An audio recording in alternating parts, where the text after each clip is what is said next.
Hello everybody, welcome back to Beer Reviews. Tonight, or later on today I should have said, we've already tried Charlton Brewing Company. We've now got Orkney Porter aged in Arran Bere Whisky Cask Edition from the Arran Bere on the Orkney Islands.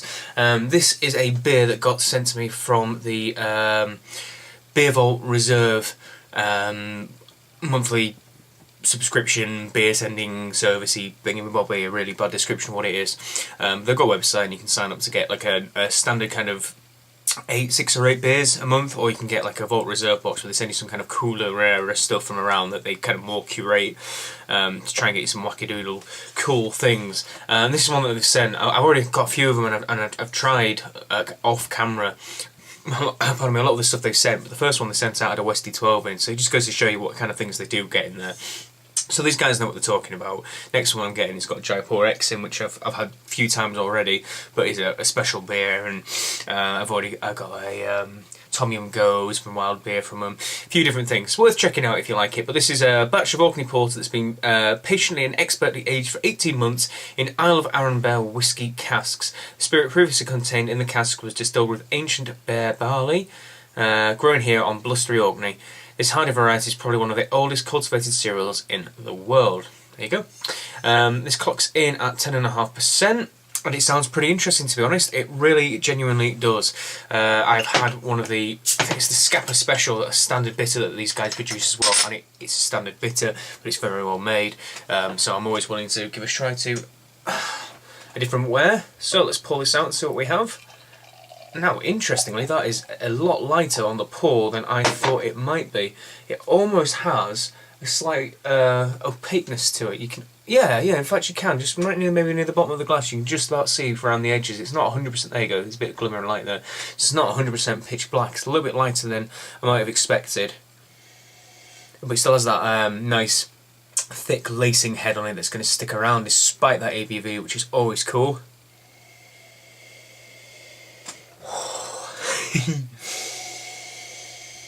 Wow, that's it's a slightly different nose to your typically aged whisky cask beers, shall I say, because it's a little bit more balanced, which I'm quite liking. I can get a lot of chocolate, a lot of the base beer in there. I like a sweet, chocolatey, almost milky coffee aroma. Almost like it's a milk stout, if I'm honest, but still porter. A little bit of fruitiness as well, and then just on the top of that, you get a little bit of twinge of alcohol. And then from there you get a big kind of vanilla-y, oaky note. A little bit of peatiness in it as well, but it's a kind of a balanced note. It's not just like, say you get Big Bourbon Barrel aged Imperial Stout and all you get is vanilla and oak. It's a little bit more balanced than that, a little bit more subtlety in it.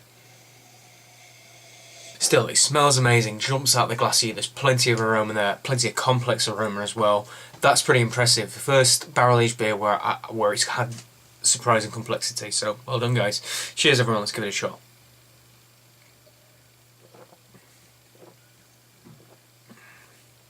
And actually that drinks remarkably easily for 10.5%. There's not a hint of harsh flavour in it at all, any of the way through. Initially you get that sweet chocolate, that milky coffee flavour I was talking about. It's a little bit thinner than I would normally like. I will say that that's the only negative to this, is it comes across a little thin and a little spritzy, not as thick and rich as I'd like. But you get that sweet chocolate and coffee flavour at the beginning,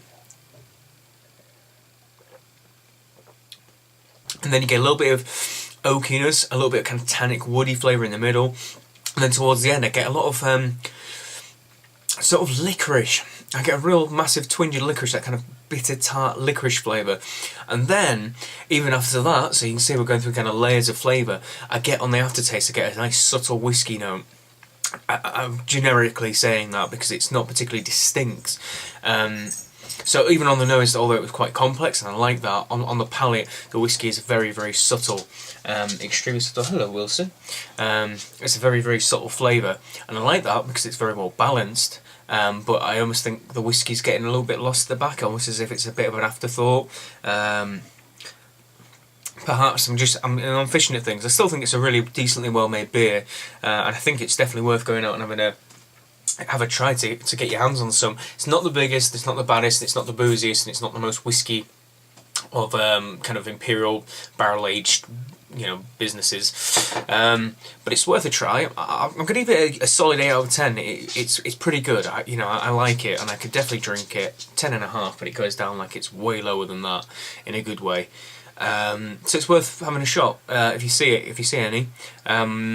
I don't think it'd be one for aging. I think the flavours are quite subtle, so don't hang on to it if you do get it. I think it would very, not quickly, but over the course of a couple of years would lose a lot of the complex notes. That whiskey flavour I think would very much disappear. So please like, favourite, comment and subscribe. I would love to hear what you think if you have one of these, if you're on the Beer Vault Reserve and you've got one of these, what do you think of it? Because I think it's pretty good. I think there's I think I could do with it with my body, but apart from that, it's pretty damn tasty. So there you go, guys. Once again, thank you so much. Cheers.